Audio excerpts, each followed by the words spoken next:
Kalau seseorang tidak hidup pada saat ini, maka dia akan tidak damai. Dia akan diganggu oleh dua hal. Yang pertama adalah masa lalu, yang kedua adalah masa depan. Masa lalu dan masa depan ini bisa menggigit kita, kata beliau. Bagaimana menggigit kita? Coba kita renungkan masing-masing. Semua penyesalan itu adalah dari masa lampau. Semua penyesalan itu adalah dari masa lampau. Dan semua jenis kekhawatiran adalah masa depan. Jadi minimal ada dua yang bisa menggigit kita kalau kita tidak bijaksana. Yaitu penyesalan dari apa yang sudah lewat atau kekhawatiran. Itulah bagaimana masa lalu dan masa depan bisa menggigit kita. Jadi bagaimana agar kita tidak digigit oleh masa lalu dan masa depan? Belajar untuk hidup saat ini. Yang pertama, penyesalan. Bapak Ibu Saudara, tidak ada orang yang hidup di dunia ini tidak pernah menyesal. Saya pikir tidak ada. Saya pun pernah menyesal. Tetapi bagaimana agar penyesalan atau apa yang sudah lewat itu tidak menjadi gigitan? Caranya adalah apa yang sudah lewat itu dipetik sebagai pelajaran. Cukup. Dipetik sebagai pelajaran cukup. Walaupun itu menyakitkan, walaupun itu begitu membuat menderita, tetapi cukup diambil pelajarannya cukup. Dukanya jangan diambil. Kalau Bapak Ibu ambil dukanya, Bapak Ibu akan menderita. Bapak Ibu tidak akan kemana-mana. Setiap hari Bapak Ibu hanya ada di masa lalu. Contoh, Bapak Ibu begitu membenci seseorang. Itu di masa lalu atau masa sekarang? Masa lalu. Mungkin hari ini orangnya sudah tidak ketemu. Orangnya sudah jauh. Anda mungkin sudah pindah kerja. Anda mungkin sudah pindah tempat tinggal. Anda bahkan mungkin sudah pindah kota. Tetapi kalau kebencian itu masih dibawa, itu adalah bagian dari apa yang disesali dan apa yang membuat kesal. Bapak Ibu hanya membawa kesalnya. Bapak Ibu hanya membawa penyesalannya. Atau Bapak Ibu hanya mengambil dukanya saja. Padahal seharusnya yang diambil adalah pelajarannya. Jadi kita juga butuh masa lalu. Jadi kita tidak serta-merta mengatakan, oh Sang Buddha ajarannya itu hidup pada saat ini. Jangan pikirkan apa yang sudah lewat. Oh tidak. Bahkan kalau kita baca sutta, beliau kadang-kadang menceritakan ketika saya masih seorang pangeran. Betul ya? Beliau menceritakan ketika dulu saya seorang bodhisatta. Kalau tidak bagaimana kita tahu kisah hidup beliau? Artinya beliau juga flashback. Ketika diskusi dengan umat, ketika mengajar kepada para umat, beliau juga flashback melihat apa yang sudah lewat. Tapi beliau flashback untuk belajar atau untuk mengajar, mengambil apa yang baik yang ada di masa lalu. Kalau Bapak Ibu pernah ada kesalahan, kekeliruan, ketidaknyamanan apa saja dari yang sudah lewat, cukup dipetik sebagai pelajaran dan jangan diambil dukanya. Bahkan beliau mengatakan, tadi saya baca bukunya, saya merenung. Beliau mengatakan bahkan penyesalan itu bisa membunuh Anda. Kok sekejam itu ya? Saya renungkan, emang bisa penyesalan membunuh kita? Setelah saya renungkan bisa.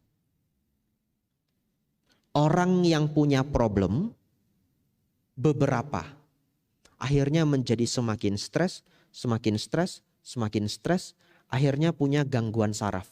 Sarafnya rusak. Akhirnya menjadi tidak waras. Beberapa menjadi sangat stres. Bahkan memilih untuk bunuh diri. Betul ya? Itu adalah salah satu bagaimana penyesalan bisa membunuh kita. Tapi, ini juga saya baru tahu akhir-akhir ini. Ternyata orang yang depresi itu ya, penyakit di mana kita terlalu sedih.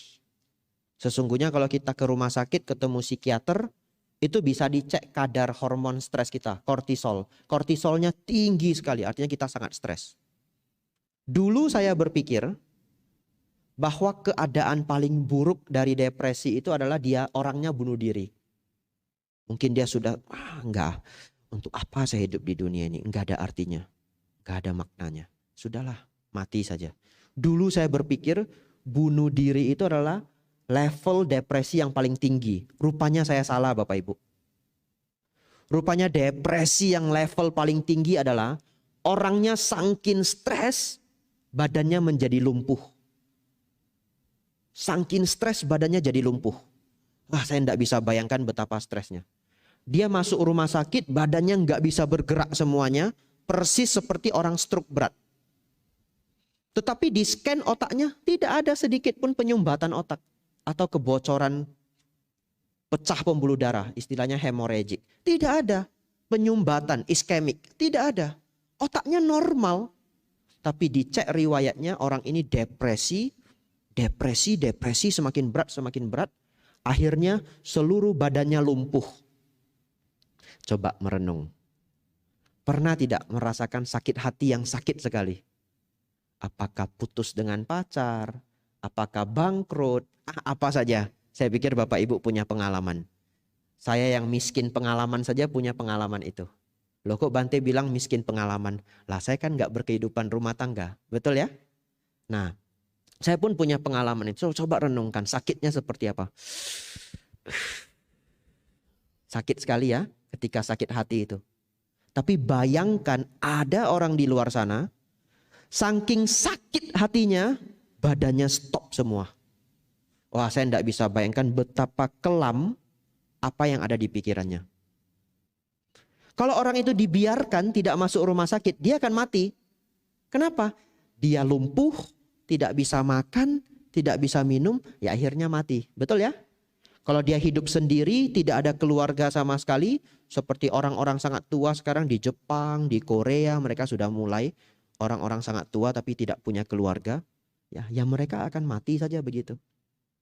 Itu Bapak Ibu, bagaimana penyesalan yang teramat sangat bisa membunuh kita. Nah, nanti kita belajar bagaimana mengatasinya. Yang kedua, kekhawatiran. Kita cerita masa depan. Masa depan itu juga bisa menggigit kita dalam bentuk kekhawatiran.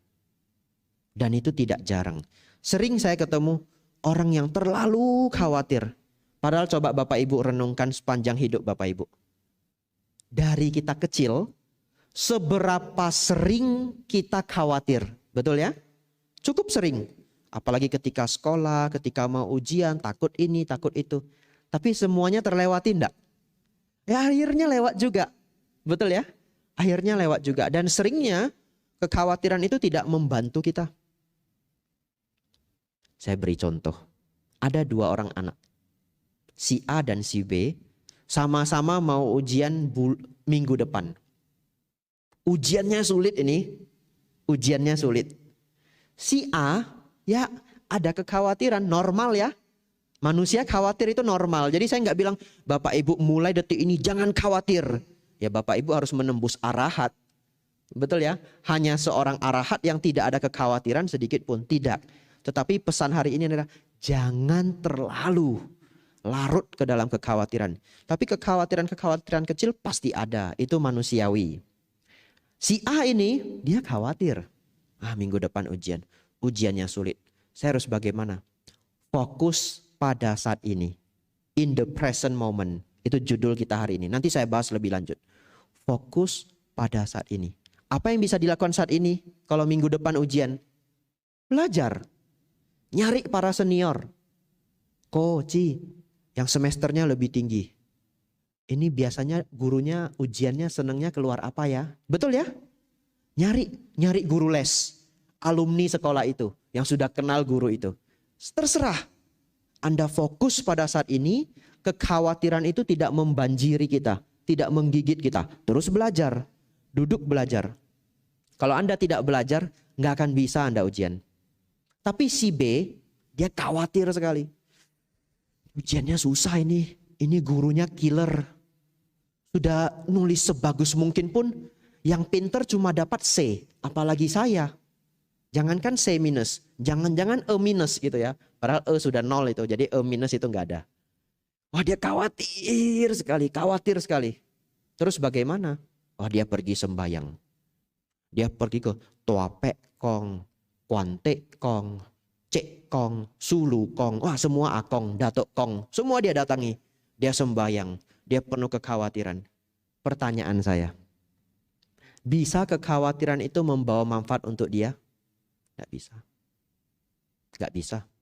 Kalau dia cerdas, kalau dia bijaksana, dia ingat ceramah Dhamma hari ini. Khawatir itu manusiawi, tapi saya tidak mau terus digigit oleh kekhawatiran. Saya belajar. Saya belajar. Nanti hasilnya bagaimana? Pokoknya saya belajar. Dia belajar dengan baik. Dia belajar dengan baik. Jangan-jangan dia dapat B+, ya toh? Karena dia belajar. Nah, itu cara yang lebih baik. Bapak, Ibu, Saudara, tadi kita sudah melihat bahwa kalau kita tidak bijaksana, kita bisa digigit oleh penyesalan, bahkan sampai depresi berat, atau kita bisa digigit oleh kekhawatiran, bahkan untuk hal yang lebih besar. Lalu cara hidup yang terbaik itu bagaimana? Sang Buddha mengatakan, cara hidup yang terbaik itu, atau yang disebut dengan Bade Karato atau Bade Karata, nanti ada sutanya, nanti kita baca, akan saya bacakan ya. Ini bagus sekali. Jadi beliau mengatakan bahwa mereka yang bijaksana itu atitang nanwa gameya napati kangke anagatang. Sekali lagi biar khusyuk ya. Atitang nanwa gameya napati kangke anagatang. Seseorang yang tidak merindukan apa yang sudah lewat dan juga tidak menjadi gelisah pada apa yang belum datang. Itulah mereka yang disebut Bade Karato. Bade Karato itu apa? Mereka yang hidupnya penuh keberuntungan dalam satu malam itu. Nah, Bade itu artinya beruntung atau mulia. Karata artinya satu malam, artinya malam. Jadi Bade Karata artinya malam yang penuh keberuntungan. Tetapi di zaman India kuno, malam itu artinya seharian. Malam itu seharian. Jadi mereka ketika menyebut satu malam, itu artinya satu hari 24 jam. Itu mirip kalau Bapak Ibu ke kota Medan. Kalau orang Medan bilang semalam, itu artinya seharian. Jadi jangan bingung kalau semalam saya sarapannya bubur. Lah katanya malam, kok sarapan? Lah itu bahasa orang Medan. Nggak tahu apakah terpengaruh Pali apa tidak. Karena dulu universitas terbesar agama Buddha setelah di India adalah di Sriwijaya. Adalah di Sumatera. Jadi banyak bahasa Indonesia itu terpengaruh oleh bahasa Pali dan Sanskerta. Seperti contoh Bapak Ibu tahu Tirta Nadi? Berapa sering Bapak Ibu bayar ke Tirta Nadi? Belum tentu Bapak Ibu tahu arti Tirta Nadi. Betul ya? Tirta itu artinya air. Nadi itu artinya sungai. Tirta Nadi air artinya air sungai. Bapak Ibu Saudara, beliau mengajarkan bagaimana menjadi orang yang hidup dalam satu hari penuh itu menjadi hari yang mulia adalah mereka yang hidup pada hari itu tidak melekat pada yang sudah lewat dan tidak khawatir pada apa yang belum datang. Kalau Bapak Ibu Saudara mempraktekkan itu satu hari itu disebut hari yang mulia. Namun jangan lupa tidak berpikir apa yang sudah lewat itu bukan berarti kita tidak boleh berpikir apa yang sudah lewat, ya. Boleh dipikirkan untuk dipetik pelajarannya asal tidak diambil penyesalannya. Bukan berarti kita tidak boleh merencanakan masa depan. Yang tidak boleh adalah mengkhawatirkan masa depan. Tapi berpikir, berencana untuk masa depan silahkan. Saya beri contoh yang sangat baik. Kalau Bapak Ibu ingin memanjat gunung, mendaki gunung sampai ke puncak gunung, pertanyaan saya, perlu nggak dipikirkan saya mau mendaki gunung sampai ke puncak? Perlu? Perlu, dan itu adalah future. Itu adalah masa depan. Tetapi yang tidak perlu adalah Anda tidak perlu setiap langkah dalam dakian itu Anda terus, wah bisa sampai ke atas enggak ya? Bisa sampai ke atas enggak ya? Aduh bisa sampai ke atas enggak ya? Enggak perlu. Anda cukup tahu rencana Anda, saya mau ke puncak gunung. Kemudian Anda mendaki. Tetapi setiap dakian itu, setiap langkah itu, Bapak Ibu Saudara ada di momen saat ini. Agar apa? Agar Anda tidak terjatuh. Yang mana yang batu yang licin, yang mana yang ada lumutnya, yang mana yang mungkin sarang ular. Bapak Ibu Saudara jalan dengan sangat hati-hati. Berjalan dengan sangat hati-hati dari momen ke momen itu adalah hidup pada saat ini. Tetapi berpikir saya mau ke atas gunung, itulah pemikiran mengenai masa depan. Cukup pemikiran, cukup perencanaan, tidak perlu khawatir, tahu tujuannya, kembali kepada saat ini. Itu yang bisa Bapak Ibu praktekkan dalam kehidupan sehari-hari. Kalau Bapak Ibu dalam kehidupan sehari-hari merasa gelisah, renungkanlah. Bapak Ibu mungkin sedang mengakses past, masa lalu, atau future. Kembali ke saat ini. Cerita terakhir. Ini cerita baik sekali. Dan ada yang perlu Bapak Ibu praktekkan. Kalau Bapak Ibu berhasil mempraktekkan, hasilnya luar biasa. Sudah saya praktekkan beberapa tahun.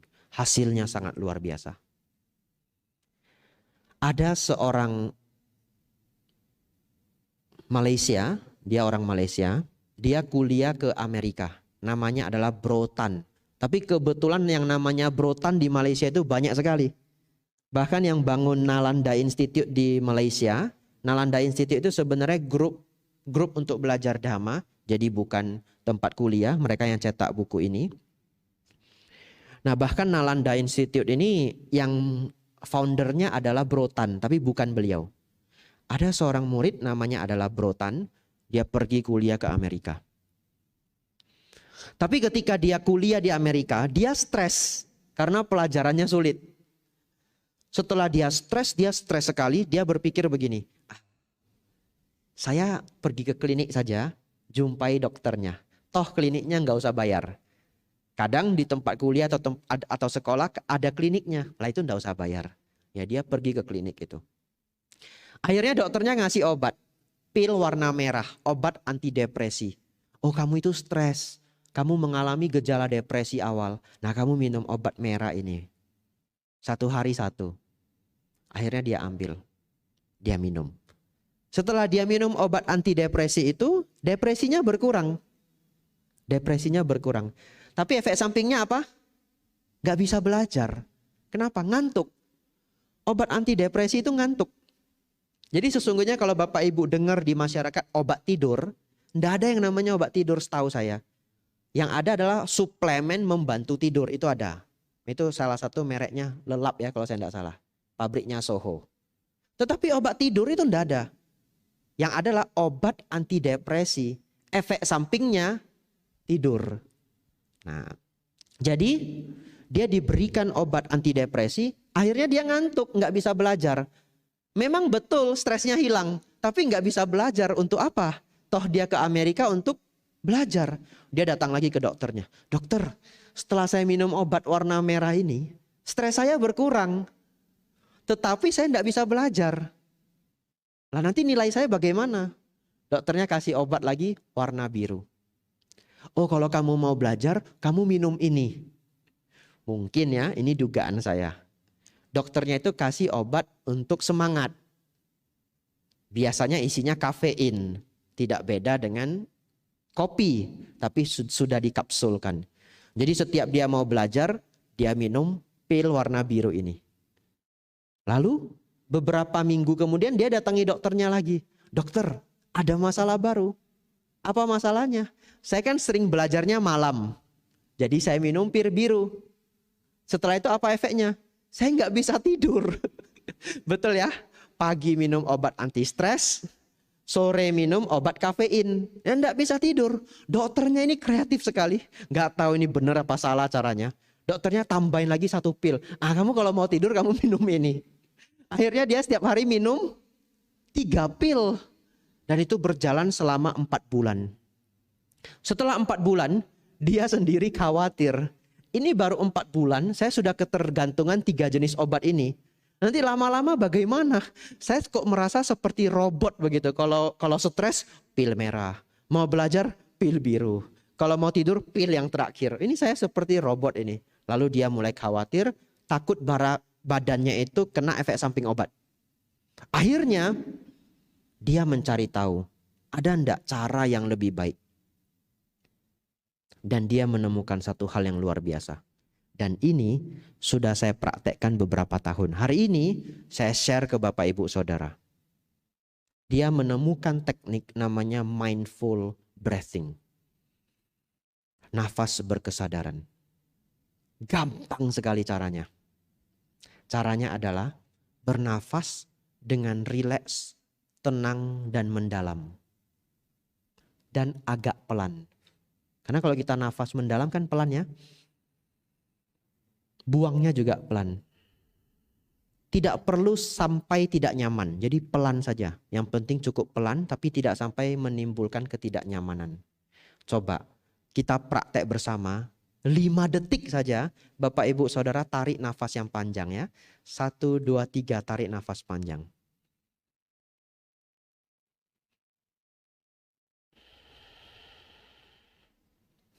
Itu 5 detik.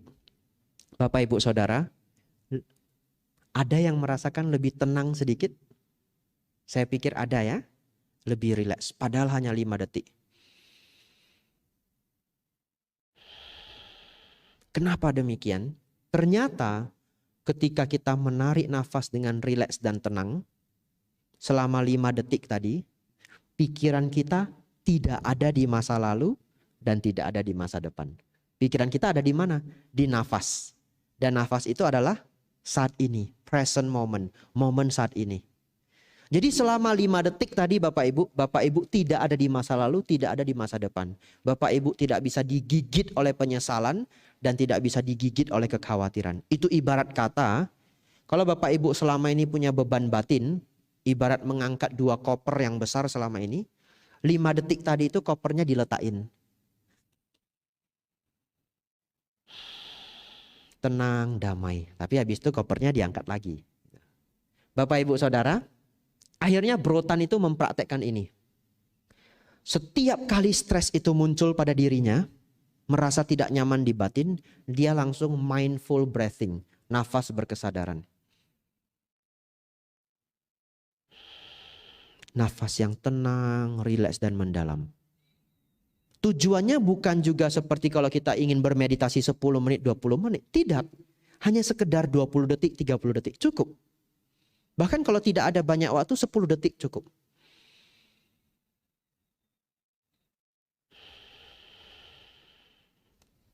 Just like that.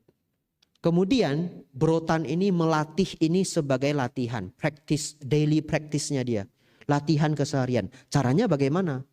Caranya adalah dia setiap pagi bangun, dia latih pikirannya. Setiap pagi, hal pertama yang dilakukan itu adalah mengambil nafas yang tenang dan rileks.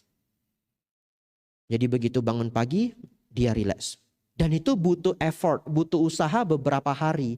Karena kalau Bapak Ibu hari ini mau terapkan, mungkin besok pagi lupa, betul ya? Harus diingatkan lagi, oh saya lupa. Latihan nafas di pagi hari. Sekedar sebegitu bangun, hal pertama yang dilakukan adalah nafas yang rileks dan tenang. 30 detik cukup. Mau lebih lama silakan. Sudah. Kemudian aktivitas seperti biasa.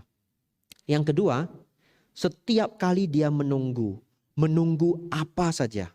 Contoh, kalau dia misalkan ngekos, kemudian toiletnya itu campur, harus nunggu temennya, dia akan nunggu di depan toilet sambil nafas yang rileks. Jadi nafas yang tenang dan mendalam itu dia latih dalam keseharian. Setiap kali dia menunggu, setiap kali dia sedang tidak melakukan apa-apa. Karena umumnya pikiran begitu Bapak Ibu duduk agak lama saja, pikiran kita lari ke, kalau tidak masa lalu, dia akan lari ke masa depan. Tetapi karena Brotan ini punya problem, dia praktek itu. Begitu dia menunggu agak lama, agar pikirannya tidak kabur ke past atau ke future, dia langsung Nafas yang tenang dan mendalam. Bahkan Anda tidak perlu menutup mata. Boleh membuka mata. Lihat ke bawah. Karena kan aneh juga toh. Kalau Bapak Ibu ke Matahari beli baju. Kemudian nunggu di kasir toh. Di depan 3 orang nunggu bayar. Bapak Ibu kemudian. Wah ini gara-gara biku abi jatuh ini. Tidak ya. Tetapi boleh membuka mata lihat ke tanah. Relax tenang 30 detik 1 menit. Setelah itu Bapak Ibu mau keluarkan HP, main HP silahkan. Karena zaman sekarang kalau menunggu pasti keluarnya HP toh. Tetapi relax dulu. 30 detik 1 menit. Tetapi sering. Setiap menunggu dilakukan. Setiap menunggu dilakukan. Akhirnya brotan ini lepas obat Bapak Ibu. Itu luar biasa sekali. Bagi orang yang pernah mengalami stres sampai minum-minum obat itu tidak gampang. Dia lepas obat. Dan akhirnya teknik ini sekarang dia ajarkan setiap kali dia memberi Dhamma discussion. Karena dia adalah muridnya Bante Punaji, cukup terkenal beliau Bante di Malaysia, kadang ngajar di Amerika. Brotan ini murid utamanya. Sekarang Bante Punaji sudah meninggal. Jadi kalau kita ingin tahu ceramah Dhamma Bante Punaji, hanya ada 2 cara. Dari online YouTube yang sudah lewat atau dengar ceramahnya Brotan. Karena itu semuanya mirip dengan yang diceramai Bante Punaji. Akhirnya brotan ini lepas obat. Bapak Ibu Saudara, saya sudah latih ini bertahun-tahun dan hasilnya luar biasa. Bapak Ibu silakan pulang ke rumah latihan itu. Cara yang paling menyenangkan adalah kalau Bapak Ibu bawa kendaraan sendiri setiap lampu merah. Karena lampu merah itu mengesalkan. Saya nggak tahu di Jakarta lampu merah ada angkanya enggak. Kalau di Medan ada angkanya. Saya pernah lewat satu jalan itu lampu merahnya 270. Waduh, begitu rem, aduh 270 detik. Tapi sekarang Bapak Ibu sudah punya mindset yang berbeda. Begitu lampu merah mau 150, mau 200, nah saatnya menikmati nafas yang indah. Betul ya? Jadi begitu rem,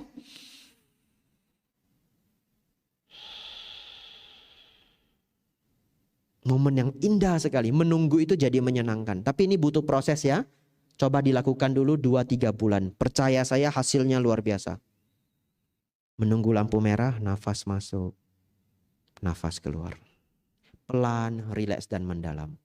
Tapi jangan sampai menutup mata nanti ketiduran. Kalau lagi bawa kendaraan. Atau kalau masih punya kesadaran yang kuat silahkan. Nutup mata sebentar. Sudah 20 detik, 30 detik buka pelan-pelan. Nah, tapi nafasnya mau tetap di rileks mendalam silahkan. Nah kemudian boleh lakukan yang lain. Ini melatih otak kita Bapak Ibu. Begitu Bapak Ibu stres itu masuk ke otak, otomatis kita akan melindungi diri dengan kembali ke masa ini. Bagaimana kembali ke masa ini? Nafas masuk, nafas keluar. Tapi kalau Bapak Ibu tidak latih, ketika ada stres yang masuk tidak efektif. Satu ketika ditelepon. Aduh, si Anu ini meninggal. Aduh, sedihnya luar biasa. Oh ingat Bante Abi jatuh. Nafas masuk, nafas keluar. Makin nafas makin nangis Bapak Ibu. Kenapa? Tidak pernah dilatih. Tidak pernah dilatih, kekuatannya tidak kuat. Batin kurang kuat. Tetapi kalau Bapak Ibu latih nafas masuk, nafas keluar ini dalam keseharian. Sering saja. Saya tidak minta Bapak Ibu sehari meditasi 2 jam Bapak Ibu. Bukan, tapi sering. Setiap menunggu keadaan-keadaan yang rileks. Satu ketika Bapak Ibu dapat telepon, kabar yang kurang menyenangkan. Nafas masuk, nafas keluar.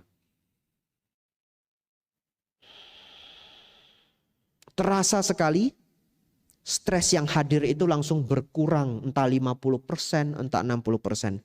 Memang tidak langsung habis semua. Tapi bersyukur toh, kita tidak menjadi terlalu menderita. Kenapa? Karena Sang Buddha mengatakan, ajaran para Buddha adalah mengenai penderitaan dan lenyapnya penderitaan. Itulah ajaran para Buddha. Jadi Sang Buddha ngajari kita bagaimana mengurangi penderitaan. Bapak Ibu Saudara, ini dipraktekkan dalam kehidupan sehari-hari, efeknya luar biasa. Kemarin saya juga ajarkan ini ke Tanjung Balai Karimun. Cukup jauh. Dari Batam naik kapal ke Tanjung Pinang. Besoknya naik kapal ke Tanjung Balai Karimun. Di Tanjung Balai Karimun itu saya ngajar hal yang persis sama. Bagaimana nafas ini tenang, rileks mendalam ya, bisa mengurangi stres dalam keseharian kita. Tapi jadi senjata makan tuan Bapak Ibu. Jadi waktu itu saya mau dijemput ke tempat lain, ke desa Melayu, namanya Pasir Panjang. Bapak Ibu pasti tidak pernah ke sana, karena toh saya juga baru pertama kali ke sana. Lalu yang menjemput saya itu terlambat. Lalu dia chat saya, Bante maaf kami akan telat. Ya Bante nafas masuk nafas keluar dulu. Waduh ini senjata makan tuan, saya tidak boleh marah ya. Oh ya saya nafas masuk nafas keluar sambil menunggu mereka. Nah itu namanya senjata makan tuan. Ya tapi itu guyon saja. Bapak ibu saudara itu dilatih dalam keseharian, manfaatnya luar biasa. Kesimpulan hari ini kita sudah tahu bahwa kita bisa digigit oleh masa lalu, kita bisa digigit oleh masa depan. Obatnya adalah dua. Satu, dengan perenungan yang baik. Perenungan yang baik itu tahu bahwa jangan mau digigit oleh masa lalu dan masa depan. Teknik yang kedua, nafas yang tenang, rileks dan mendalam. Silakan buka halaman 133, Parita Biru.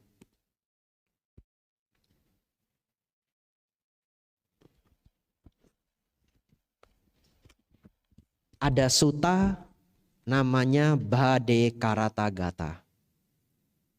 Saya baca versi di buku ini, tapi versi buku ini bahasa Inggris, nanti saya terjemahkan pelan-pelan. Sedikit berbeda terjemahannya, tapi yang di sini lebih sederhana. Yang di Parita Biru itu lebih puitis. Lalu yang di Parita Biru itu digabung semuanya. Artinya kalau Pali-Pali semua, kalau bahasa Indonesia semua. Bapak Ibu tidak bisa melihat kalimat per kalimat. Tapi yang di sini kalimat per kalimat. Ya Bapak Ibu konsentrasi. Hari ini kita belajar sedikit khotbah dari Sang Buddha. Atitang nanwa gameya napati kangke anagatang yadati tang pahi nang tang apatanca anagatang. Seseorang tidak seharusnya merindukan apa yang sudah lewat, nor be anxious over things which are yet to come. Juga tidak menjadi gelisah pada apa yang belum datang. Yang lampau sudah berlalu, masa depan belum datang. Pacu pananca yo dhamang tata tata wipasati. Asang hirang asang kupang tang widha manubruhaye.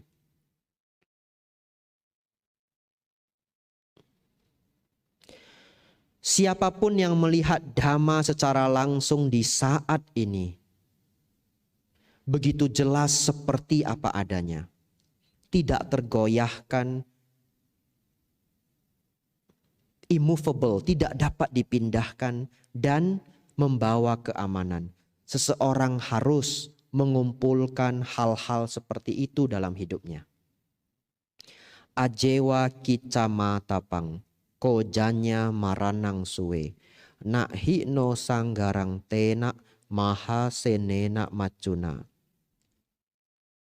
Usaha adalah tugas dari hari ini.